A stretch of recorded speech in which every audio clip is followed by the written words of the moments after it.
right, good morning. Welcome back to another episode of The Life Roast. I'm John. This is Big T here, and we are, again, at the fantabulous Mullet over here in Sagamore Hills next to Tight Fitness, which is going to be part of the topic of discussion today. Because if you don't know, we are actually in the gym world. This is, we kind of This is what we do. I know you can't tell, but looking at us, but at least by me.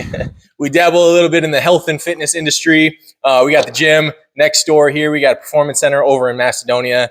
And so today we're going to talk a little bit about health and fitness. And I feel like this is a big topic of discussion in the country right now too, especially with Kennedy being, entering into his role as health department secretary or whatever his official title is. And all of the stuff that's going on, lost my hat, all the stuff that's going on with, the measles outbreaks and we're still talking about, heart disease and diabetes and, all sorts of different things. Right. And we talk about the healthcare system a lot. You actually, T has a lot of experience in the healthcare, would you call it healthcare? Yeah, consulting for med device pharma companies. Right. So a good background there. So we're going to dive into a lot of that stuff. And it's going to be fun. Do you have something you want to dive into? Well, I mean, we're all over the board here with this conversation. And the reason why we said this would be a good topic today is, the gym is one thing that we own, run, and, all the fun that goes along with it. But it's everything you see on TV. It goes back to the roast of just what we live and breathe every day. And, the stupidity of, again, us as Americans and that we have the world at our fingertips and yet we're unhealthy and we really don't focus on our health. And to me, it brings it back to this. And I've said this in past podcasts where I'm not a firm believer in the old American education system. And here's some of the funny parts of it is I'm 52 years old. And if I think back to high school, even grade school, you got gym so many times per week. You took one health class, in fifth grade, and then maybe in ninth grade, and again, maybe your senior year. That's it. That's pretty much all they taught you about your body. They taught you how to kind of exercise, not really in gym. They just rolled out a ball, and there was really no depth to that. Yeah, I think in health class, I learned more about syphilis than I did. Yeah, you learned about STDs and all the other bullshit that goes along with it. But here's the funny part. Now I'm 52. I don't give a shit about the pygmies that survived in South America or, the European conquerors or the mitochondria and say everything that goes on with what they force down our throat. Really, what's most important is health. And, what we wake up with every day and the ailments that we have and, proper nutrition and stretching and working out and all the different things that need to go with it. We learn shit. We have to learn on our own, but they force us to learn all this cockamamie crap in school. And that brings me now to the ripe old age where it's like, wow, not that it's someone else's fault. It's my own fault that I lived a shitty life and probably should have ate better and drank better and the works. But it's like, here we are and our society is just getting worse. So, yeah, no, I mean, going back to school, I mean, it's a starting point, right? Because you look back and you're just like, we talk about it when we're talking about economics and all that stuff. Like, you don't really learn about this stuff in school, right? Like, nobody ever actually sat down and taught about, nutrition and exercise. I mean, now, if you look at, what's crazy today is if you look at a gym class today, it's insane. I mean, most kids, you don't even have to participate in a lot of the stuff. There's no, I remember growing up, we were just having this conversation the other day. Like, when I was in elementary school, we had like the whole gymnastics thing, right? Like they got out the mats and we had to do the tumbling, we had to do the cartwheels and we had to do all this stuff and we had to play the games and, all this active stuff. They had the Healthy Heart Organization or whatever it was, where you had to I think in fifth or sixth grade, we had to take the test where you had to jump rope and you had to do pull-ups and all that stuff. And I'm like, I haven't heard of a kid doing that in years. I mean, I don't know when exactly. I guess that's something that I probably should have looked up, but now I listen to my nieces and nephews who are, in elementary school now, and it's like, it's a joke. Yeah. It's a joke. And they don't teach anything about, the way that the body's supposed to move, the way that it's supposed to feel, the way that, the nutrition that you're supposed to take. Going back to health class, I learned more about STDs than I did about what I'm supposed to be putting in my body to make sure that I live until I'm 90 in a healthy manner reducing, the risk of diabetes, reducing the risk of heart disease, reducing the risk of Alzheimer's, reducing the risk of all these things. Nobody taught me any of that stuff. Oh, I mean, that was this pish pash. There was one teacher that taught health, and that was his only job. And so he had to teach the entire school. I just found the statistic here I was looking for. This is the part that I think is awesome. In 1960, 13% of the U.S. was considered obese. What year? 1960. 1960, okay.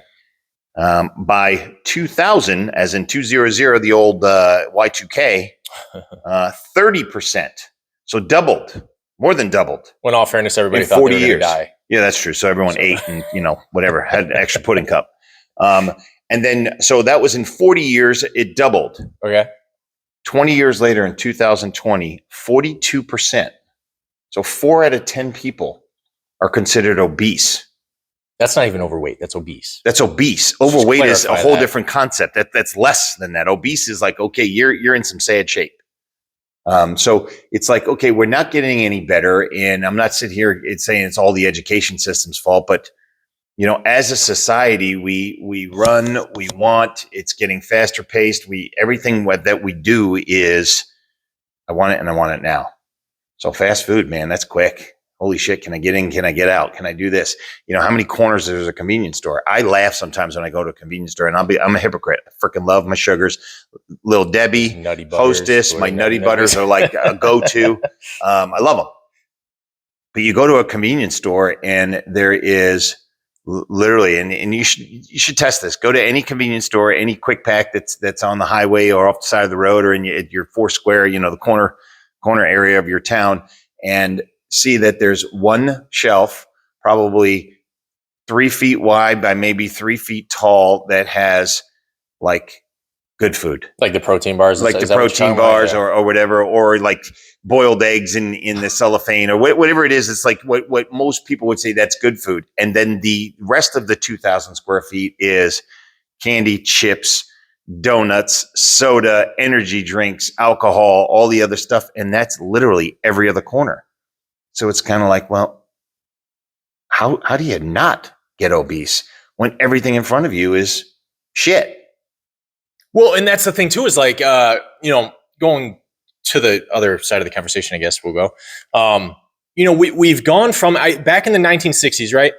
And for ages beyond that, the ability to maintain shelf life for food was different. Oh yeah. Right. Back then it was, you went to the store, you got what you needed, you came home, you cooked and you ate, and then you went back to the store whenever you needed more food, right? There wasn't a whole lot of shelf life.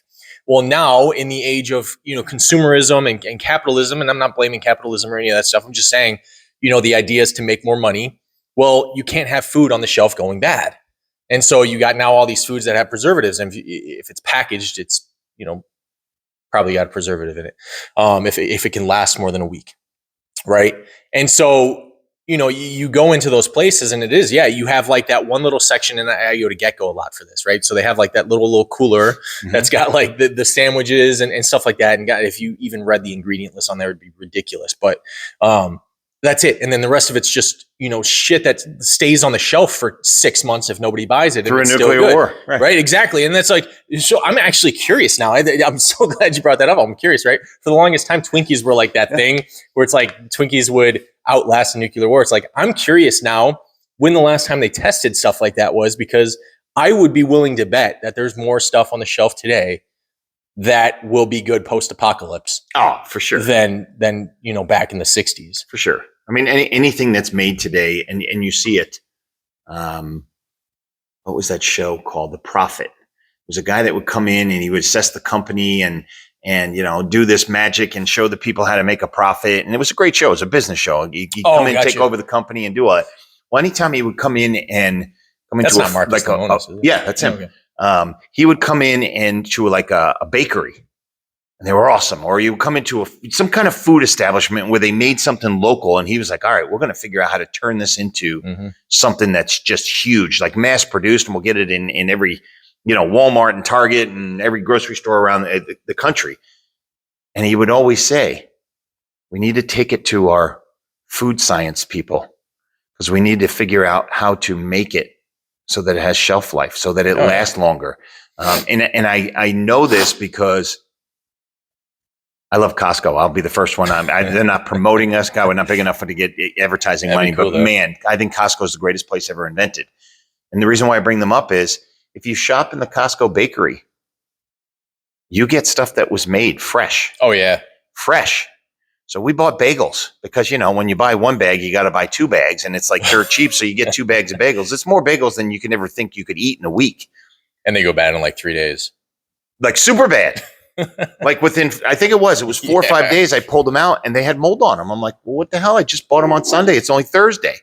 But the reason I why, love that. Right, it was real food. Whereas the lenders, whatever the English muffin brand, whatever that is, we buy those from the local supermarket.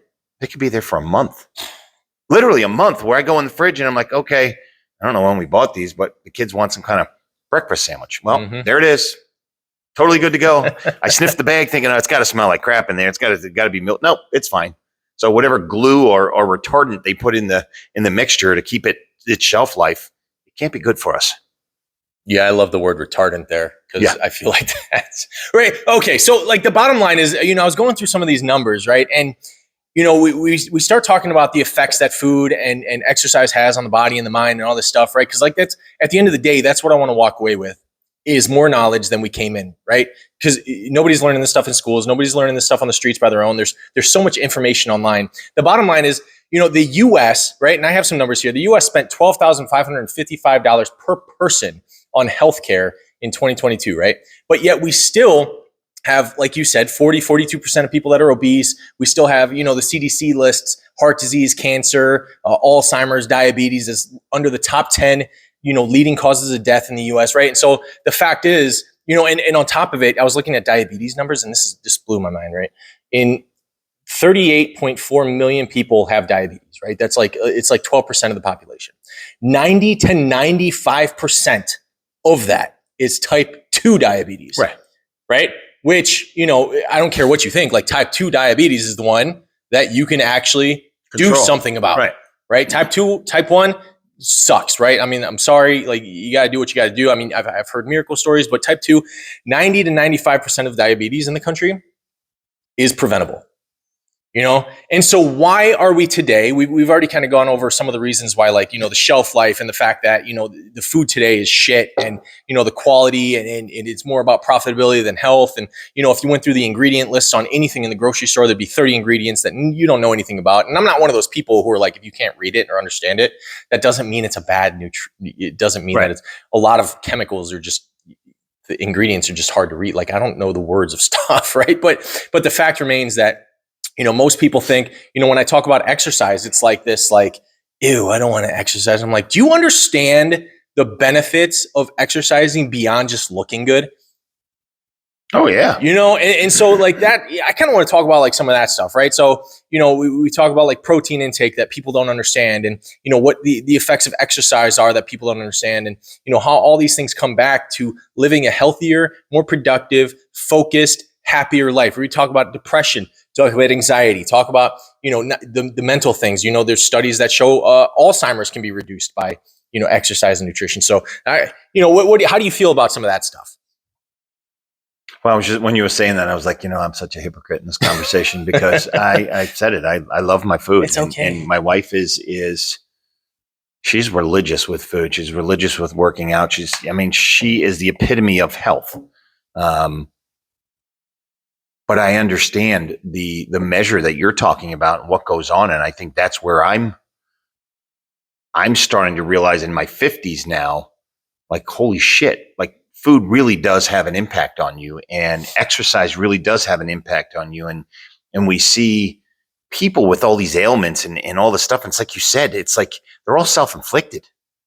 And at the end of the day, like, what do we do? Can we as individuals turn the corner and say, okay, enough's enough? At what point is it that we're individuals first and then we're celebrating with other people on how to make that change? And I think that's where I look at society and say, and you brought up capitalism before, we're a capitalistic society. We're driven by the just innovation and what's out there next and what's great and what's there. And it's like, oh, here's another flavor of cupcake. And oh, here's another bag of chips with a different assortment. And here's another bag of candy it's all the same shit. It's just promoted. And I was watching a show the other day with my son, and there's this influencer on YouTube, and he's awesome. He's freaking awesome. But his goal is he wants to be the number one candy in Target. Well, and he wants to be the number one candy in Target is awesome. And I love his entrepreneurial spirit. But when you think about it, he has videos where he posts it and he's doing this travel log to Japan. And I watch it. I get sucked in. The kid's great. But he's promoting buying candy. And who's watching these shows? Kids. And what did my son say to me? As soon as video, Dad, can we go to Target? Because he wants to get candy. And the kid's raving. The kid that's doing the show is raving about how his candy is all natural and there's no preservatives and there's no dyes. And it's candy. It's fucking made with sugar. There's no benefit to sugar whatsoever. They've done studies after studies, but yet we watch this shit and we go, okay, that makes sense. You know what? Wow, that's great. It's good non-preservative candy. That's like saying it's good crack cocaine that was made in a lab, not on the street. Like, it's still fucking crack cocaine. Like, it's still going to kill you. The diabetes you talk about, it's like, okay, let's promote this shit to a kid. Let's go to a grocery store and let's upsell the kid because mom just wants to get through the line. And what's right there at the register? The candy and chips. And what catches their eye? The good colors and the this and the that. And what do we do as parents? We fucking buy it for them because just shut up, eat the M&Ms. I don't have time for you right now. I got a headache and I don't want to deal with it. So that's the hilarious part is, as much as we know what we should and we shouldn't do as adults, we're still giving it to our kids because the headaches of not, or the headache of having to deal with your kid's tantrum. Like, fuck it, just give them the goddamn chips. Like, is that what we've become as a society? I think it is, because I look at stats here and it's like, even those like childhood obesity, 19.7% of children between 2 and 19 are obese. That's 14.7 million people of our kids are obese. Like, you have nothing to do but run and play. But candy, chips, cookies, everything else, like, that's our fucking society. All right, there's my soapbox. No, you're good. I was letting you round that out. It's coffee in here, by the way, just black. Oh my God. You know what's hilarious, right? And I get shit every time I bring this up. I don't care. They're studying the effects of nutrition on ADHD. Oh, get it going. I love this one. I just brought up the word. And I'm going to all those people. Like, oh my God, it's just a birth defect. Like, whatever. Keep going. It drives me nuts, right? And I'm not a scientist. I'm not doing this lab stuff. But here's where I go with a lot of the stuff, right? We ignore what's hard, science. And I'm separating those two words. We ignore science when it's hard, right? But when it's easy, we follow along with it like we don't, anything, right? What I'm getting at is, it's not 100% conclusive. And no science really is, because you're constantly questioning and you're constantly doing things. But there is a correlation, a high correlation between diet and behavioral disorders, right? I believe it. And I'll go back to the fact that ADHD, I don't care how far we've come, it is going to be overdiagnosed regardless. I don't care if it's by 5% or if it's by 50%. It's going to be overdiagnosed. But most of the time, what happens is you go and you get your kid diagnosed with ADHD, and the first thing that they do is put them on medication. And if it's not the first thing that they do, they start talking about doing all this other, hippy dippy, whatever the hell stuff, right? Go do yoga and all that and whatnot. And I'm like, yes, I'm pro meditation, but the last thing that they do is tell you to change their diet. Yeah, because doctors don't know shit about diet here. Okay, and that's a fact. Doctors don't know shit about nutrition. You know who you talk about nutrition with? A registered dietitian or nutritionist. And oftentimes, they are still only aware of what they know. Right. There's still a lot of science going on that the industry has not caught up with, right? So the fact that we completely ignore, my kid's different and nutrition's not going to change anything. It's not the red dye. It's not the 80 80 grams of whatever, and the sugar that they eat for breakfast, and the popsicles and the cereal. It's not that. It can't be, right? That's too hard to change. It would cause me too many problems. And this is where I'm going with this. In the long run, it might be the most beneficial thing that you can do. But because it's so hard right now to say no, and parents have the headache and they don't want to deal with it. Oh my God, please give me the cereal. Give me, right? They don't want to deal with that. And so they don't do it, right? And then they try to find all the evidence that they possibly can to deny it, right? And this goes with exercise. This goes with, when you talk about kids, it drives me nuts how little parents are willing to sacrifice in the short term for long-term benefits when it comes to this stuff. For sure. And I think, again, going back to the fast-paced society and the ease of not having to parent. Our parents, this is in the 70s and the 80s. Our parents said one thing: go outside. Do it. That was I'm bored. Okay, go outside. And guess what? Don't come back in the house until dinner. Not saying my generation was better or worse. Now, here's the iPad. And not only here's the iPad, but it's the iPad from 18 months old. Like your attention span is now gone from I need my fix to you're annoying me because you're bored. Like, go outside and play, but there is no go outside and play. There is games and phones. I mean, think about this. I watched something the other day about teachers saying, they can't teach lessons anymore because kids have to stay concentrated. And they can't, because it's not a quick burst of stuff. They need their 2-minute window, 2 minutes to give me my information. So I bring that back to the ADHD and the food and the nutrition. It's like there's no exercise.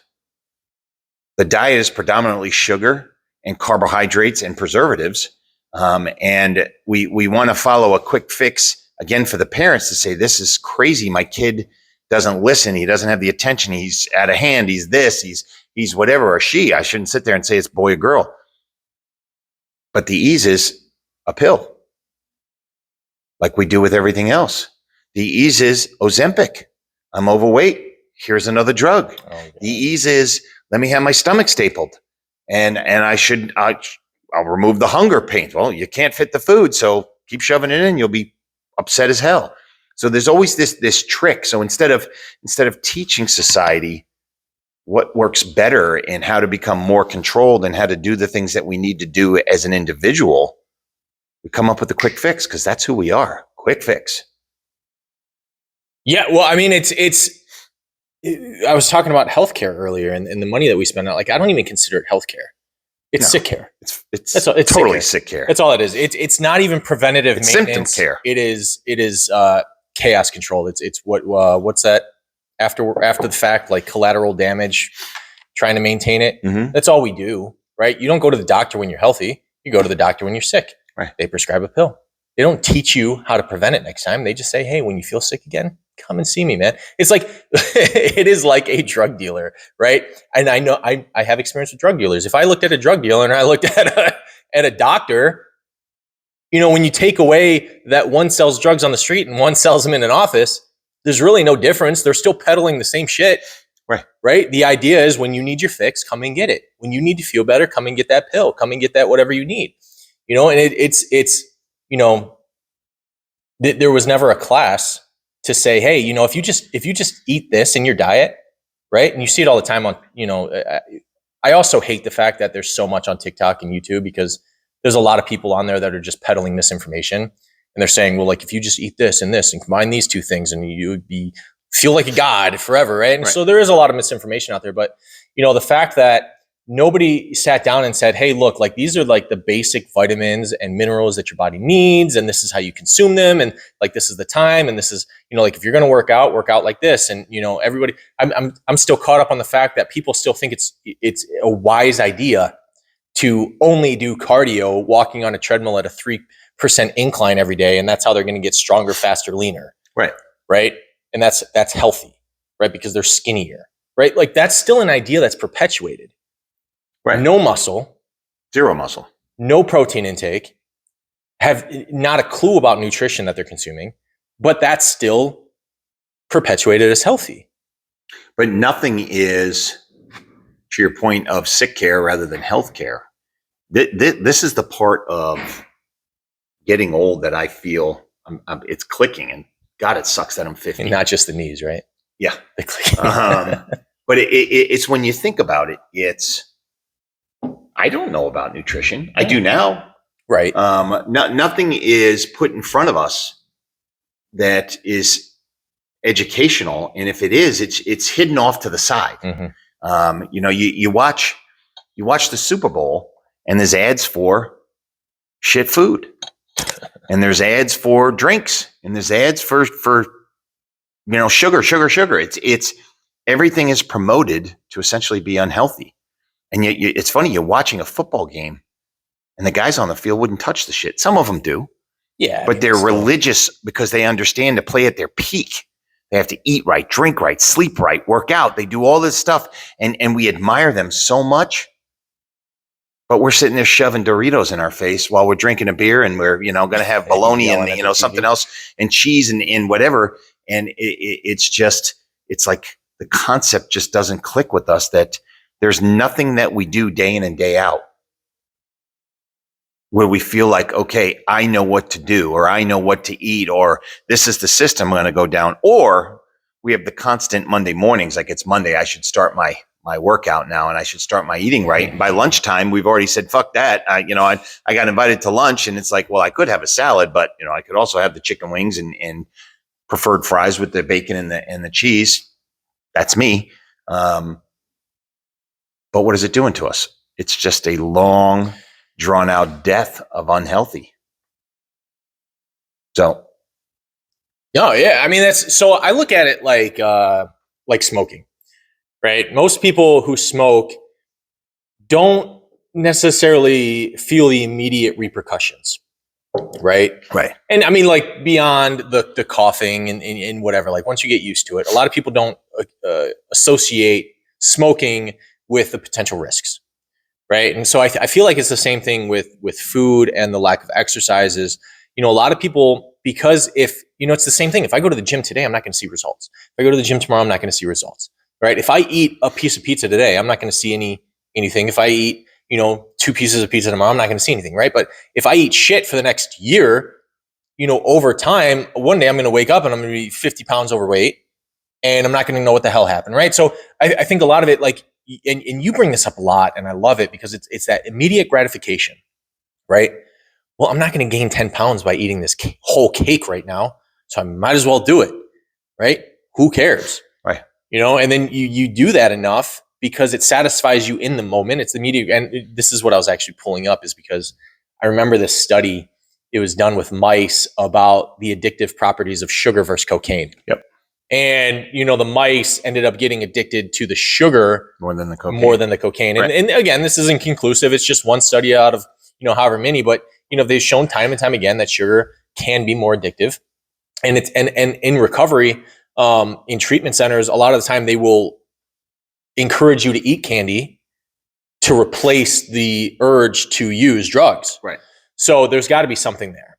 Right. But I feel like because there's no immediate, I'm not going to get heart disease overnight. I'm not going to get diabetes overnight. I'm not going to die overnight from eating this. I'm not going to, become frail and break my bones overnight because I didn't exercise today. Right. But what happens is, because of that, it's the days compile over weeks and months and years. And eventually you wake up, you're obese, you're out of shape. You can't do a single push-up. You have a hard time getting out of the chair. You can't go upstairs anymore. I hate hearing, I don't do stairs. I'm like, what the fuck do you mean you don't do stairs? I don't go in that building because it doesn't have an elevator. I just can't do stairs. I'm like, that is not okay. Right. To not be able to do stairs unless you like broke your legs. Right. But because you can't do a flight of stairs because you're out of breath. Right? Because of the way you treated yourself over the last decade. Right. Like that's not okay. But because, again, there's no immediate gratification to eating clean. Totally agree. Now here, you take it to the other extreme, the other side. And I've been doing a lot of studying with this, with the owning the gym, doing all that. So diets. Mm-hmm. Diets and working out. Going to your point of no one thinks that, as much as we have the mindset like, okay, I'm going to have one cigarette, I'm going to have one slice of pizza, and over time, like, it's not going to affect me. But we'll do that reverse effect on a diet. Like, we'll start on a Monday And this is the stupidity of again, Americans. We're dumb. We're dumb all around. But the stupidity is this. I eat like shit. I don't work out. I don't sleep. I don't do anything. But starting Monday, I'm going to do everything perfect. I am going to reduce my caloric intake. So let's see. I eat currently 4,000 calories a day between my junk food, my creamers and my coffee, my lunches, my dinners out, whatever. I finish my kids' meal. And I don't work out, and I don't drink any water, and I don't do. But Monday, I'm going to drink 128 ounces of water. I'm cutting my caloric intake down to 1,800. I'm only eating salad. I'm going to work out in the morning, and I'm going to pump as much weight as I can. I'm going to get on the treadmill. And it's like this one extreme to the other. And that's Monday. And Tuesday, you wake up and you're starving, and you're sore as fuck. But you're like, I got to do this. And you do your second day, and you're like, okay. And by dinner, I mean, you're starving because your body wants 4,000 calories of shit. It's missing its carbs. It's missing its sugar. And by now, the muscles are starting to get a little more lactic acid, and I'm really sore. And by Wednesday, you're like, all right, Wednesday morning, you wake up like, what's 1 cup of coffee with creamer? Just creamer, just a little bit. So I have a little bit of creamer. And then by lunch, you're like, well, fuck, I already screwed up. I had the creamer this morning. So you know what? I'll start again Monday because, I broke already. And this is where I think diets and all of that shit are ridiculous. And I'll be the first one to say, and I shouldn't say this about personal training, but I will. Personal trainers are awesome. But when they take you from the far right to the far left or the opposite direction instantly, I don't think anyone's ever going to be successful. No one has ever said, okay, I'm done. And they stuck with it. It's like there's got to be some grace period there or a cheat or whatever that at least lets me feel like, oh, okay, I'm going to have a couple slices of pizza and then I'm right back to it. The problem is you feel bad. Like I had pizza and I don't want to tell my trainer, or I had pizza, like, fuck it. I'm just going back to I can't do it. So it's like you either give up or you feel like shit. And it's like, how do you set up something that weans them into the diet and slows down the progress? Kind of like you said with the sugar and the cocaine. Like there's got to be a replacement, but at some point, I'm not saying give them a little cocaine, but maybe that's what it is give them a little sugar till I get to a point where I go, I don't need it anymore. And I think that's the extremes we have here. It's either all or nothing. There's never a limping in. And I think that's why most people fail. They can't give up a certain thing because they can't go cold turkey. And when they do go cold turkey, their body goes into shock. Take cocaine away from someone. They'll die. If they're an addict for cocaine, their body will go into such convulsions and seizures, like it needs its fix. So they give you some Narcan and they give you all this other shit and all the stuff to make you feel like you still have it. But we're working on the drug knowledge. Don't worry. Yeah, I don't know. Whatever. Narcan. Is it Narcan? He's the drug guy. I don't know. But my point is this: it's like it's amazing how we don't know shit about nutrition. We don't know shit about working out. We'll read some ad on TV or we watch something on our phone and we're like, oh, if you this and if you make $150,000 and who knows that guy, and I get the perfect workout. Look at me, I'm an Adonis, and you got to switch everything to this. It's like it doesn't work. Because you didn't teach yourself. It's knowledge first, and then it's the understanding of, come on, let's be serious. Are you really going to focus and take yourself from 4,000 calories to 1,800? Fuck no, I'm not. I'll be starving. Shit, I'm hungry when I wake up. I mean, does that make sense? Listen, you know what's funny is most of the female clients that I have, I tell them to eat more. Right. Because they've been underfeeding themselves for so long. Like, it's ridiculous. But, to your point, exactly, right? People, it's always an extreme, right? It's not always an extreme, but I have found the most success with people who are willing to put in the long-term work, right? Not the ones that overnight, and I'm not necessarily against going a little bit extreme, right? I get a little extreme when I'm training for something specific or whatnot, but sometimes it requires it. Most people who just want to be healthier and stronger don't need to go to extremes. And that's the average person. The average person only needs to work out 3 days a week for 45 minutes, do 20 minutes of cardio 3 times a week, right? Eat a balanced diet. They don't need to stop eating pizza or cake. They don't, right? Like the average person, and that's most people that we're talking to right now. The person who's getting ready for a bodybuilding show is not the average person. No. The person who's getting ready to do an endurance event is not the average person, right? They train, they eat differently. The limp-in thing, right? It's so huge. One of the things that I do with almost all my clients is it's a 90% rule. We make changes based on 90% of confidence on making that change, right? So if you drink 10 sodas a day, right? I don't just say, hey, stop drinking all soda right now, never again, right? Right. I say, hey, first I ask, I'm like, can you stop drinking soda? And they say, probably not, because I'm big on honesty. So if you're not honest, this isn't going to work.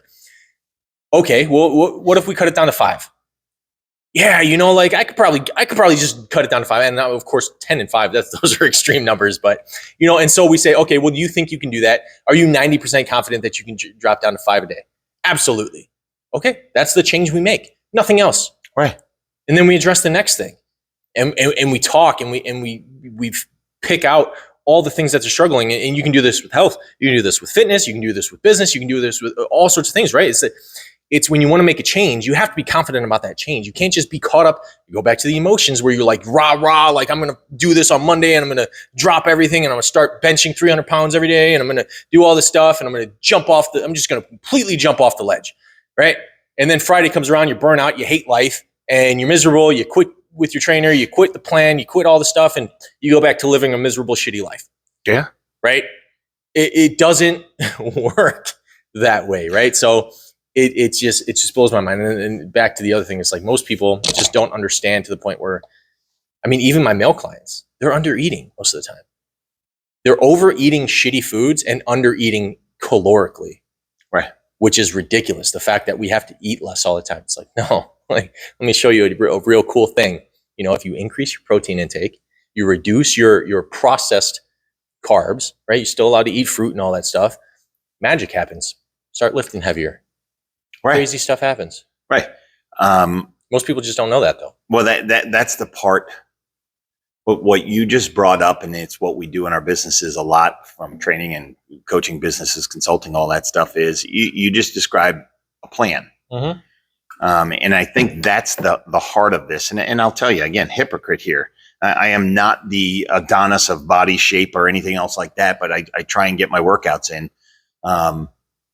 Where I fail, it's the old fail to plan to fail. Mm. If I don't have a set regiment, nutrition wise, and weightlifting or cardio, whatever it is, I'm fucked.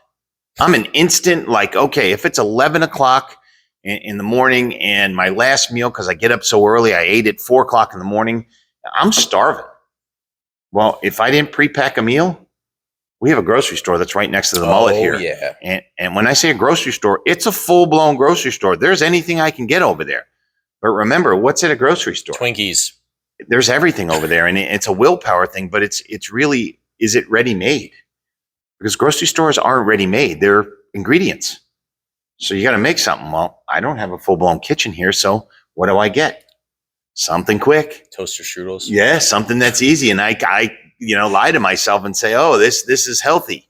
Well, it's kind of healthy. Made with real fruit. Right.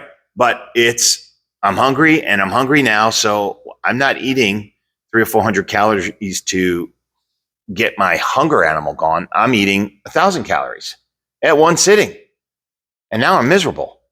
Now I'm uncomfortable. But since I've already crossed that line, an hour later, I'm like, well, I feel better because I just jammed a bunch of carbs in my face, but I'm still hungry because I didn't eat real food. I ate shit food. So my body at that moment said, okay, we're good. Don't eat anymore. And an hour and a half, 2 hours later, like, bro, did we eat anything? Because I got nothing in my bloodstream right now, but not sugar and whatever. How about you shove some more shit in my face? And I do. And what do I go get? Because I didn't plan. Nutty bars, because man, I love them suckers. That should be a food group. Again, I'll say I'm a hypocrite. Got peanut butter in it, but it's I find that when I have a plan, when I have a list, there it is. If I pull over on the side of the road to get gas, where do you think I'm going? Place that's got something to go in and get a quick drink. I get a nice Gatorade. Oh, everyone thinks Gatorade. That's like an athlete's drink. Bullshit. It's just sugar water. for athletes. Right. Because they're burning energy. The rest of us are just sitting in our car fucking sucking down not a single serving. If you look at the serving size, and that's why I say we're stupid, and I'm right in this category. When there's a tub of Gatorade, and I say tub because no one should drink that much in a car ride for an hour of sugar water.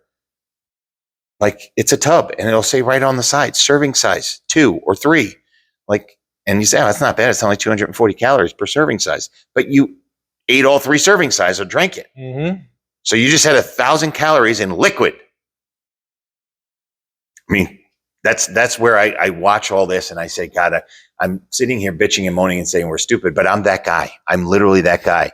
And so I'm trying to change that now in some way. And I've changed it a ton over the last year. I was almost got to 300 pounds. Mm-hmm. It was bad. I mean, I look like the guy that they should push back in the ocean on vacation last year. So I'm down 30, 35 pounds and still probably have another 30 to go, but it's tough. And I get that. But I think it comes down to we have shit knowledge and we have shit planning. Fair enough? Yeah, it's absolutely fair enough. And I love the idea of a plan because I feel the same way, right? Like when I don't have a plan, when I don't have a goal, I was just talking about this to somebody. Like if I don't have a goal, something that I'm training towards, I get a little lost, right? And I talk about this recently. Like I gained weight since last June, right? And I haven't really cared too much to like take it off until recently, mostly because summer's coming. But like it happens. But going back to the point, it's like, I don't ever require perfection from anybody, right? Because I get it. Because like I tell people all the time, I'm like, I love pizza. You're never going to tell me never to eat pizza, right? It's just not going to happen. Right. Love it. I'm going to go to somewhere and I'm going to order some pizza once in a while, right? And donuts. Every once in a while, there's this guy that brings donuts every Friday morning. And it drives me crazy, but I eat it every single time. And there's nothing wrong with that. Right. Right. Should I, shouldn't I don't freaking know. But like not having a plan is one of the worst things that we can do. And because people are like, I don't have the time. I don't have, the drive. I don't have the knowledge. I don't have the, right. Like there's 100 excuses when it comes to this stuff. So like, how do you get on a plan? How do you figure all this stuff out when you're on your own? I think that's the big part of this and why I wanted to have this discussion today is, we own a gym and we provide these lessons to people, and that's not the pitch here. The idea is it's when you get to that point when you say enough is enough. What does that really mean? The name of our gym is Tight Fitness. It's TIYT. Today is yesterday's tomorrow. Essentially saying, okay, every time I say, don't worry, I'll do it tomorrow. Well, today was yesterday's tomorrow. So every time you put it off, It's like an indefinite mindset. And if you're doing it with your health, what else are you doing it with? And I think that's the pitch where I'm now at an age, and I'll tell you, I was on my back last week because I jacked my back up. I literally was horizontal for 3-4 days and went and got the MRI, and I have a herniated disc, L5, S1, whatever the magic medical shit is. But it's made me realize that it's my fucking fault. No different than, type 2 diabetes and everything else is, maybe your system is prone to it. You're built that way, but I haven't taken care of myself. And I'm now in this mode of saying, okay, enough's enough. I want to grow old. I have kids that are going to have grandkids, and I want to be that asshole granddad that just treats his kids, his grandkids to everything and hands them back. And says, let's go, and hop them up on Red Bull and Pop Rocks and say, yep, they're hyper. But again, that's where I look at it, and I'm looking in the camera because I'm questioning people that would be listening to this. Like, how many times do you wake up and say, I'm so tired of this shit? I'm challenging you because that's where I'm at now, challenging myself. I'm almost scared to say this, but I'm going to use this as a platform to say, okay, let's go. I'll challenge anyone that wants to challenge me back on. How do we get into a zone where we're eating healthy and we're living right? But like John said, I'm still going to enjoy. I'm not going fucking the extreme where, I like a beer. I like a fucking pizza. I like chicken wings. But I should also be in the gym at least 3-4 times a week. And if I'm not in the gym, I'm outside enjoying the weather, even if it's cold, like this shithole Cleveland that we live in. Like there's so many opportunities for us to have exercise and we don't. We choose to do the other thing, like sit on our ass or my excuse is work. I love working.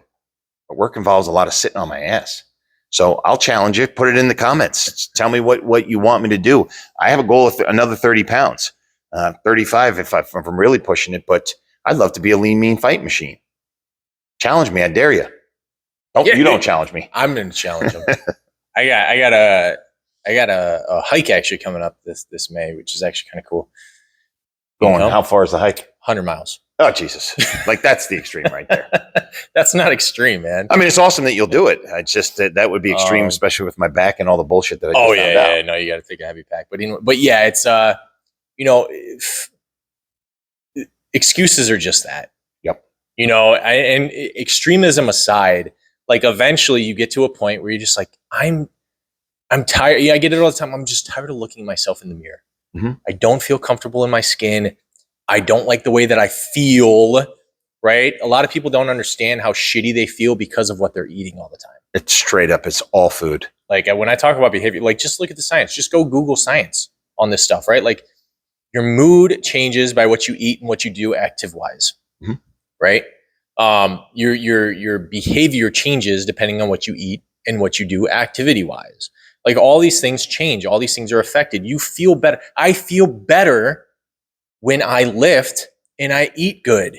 Right. I feel better when I can take off my shirt in the summer and not be a sloppy piece of shit. And that's not a judgment thing. That's a personal thing, right? Like, I don't like feeling like that. Right. I don't like feeling loose, right? It's not a lot of confidence there. Right. I don't like the way that I feel the morning after I binge eat, right? I don't like being hungry at 9 o'clock after eating breakfast at 8 because I ate nothing but toaster strudels and Pop-Tarts and shit. Right.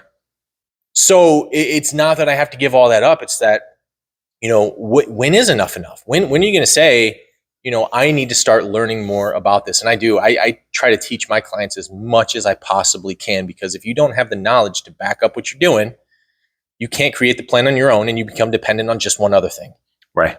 You just made me think of this, and this is probably something I'm going to push out there. I think the hardest thing of trying to get healthy and trying to eat right and work out and do all that stuff is all the boo birds. And the boo birds are those people sitting in the audience that are always questioning what you do. Oh, you're not going to drink with me tonight? That's bullshit. Like, what do you mean? Oh, you had to start that diet this week. Oh, we were supposed to go with this. Like, stop being a boo bird. If someone wants to get healthy, if someone wants to start eating better or doing whatever, like, support them. I can't believe how negative we are about people trying to better their lives, man. About the not drinking or the not, I have a buddy that we talk all the time. He's like, I'm like, dude, I haven't drank in like 30 days. I feel amazing. And you know what we're doing when we're talking? Drinking. We're drinking. He's like, I'm just going to have 1 or 2 tonight. And I laugh too, because I've done a 30 day without even realizing it. Like, I had nothing going on the weekends, and like, wow, I've had no beers, no alcohol, no nothing, and I do feel pretty great. And I slept better, and he said the same thing. And yet there we are toasting beers together. Like, what the fuck are we doing? Because what happens when you start drinking beers? Start eating.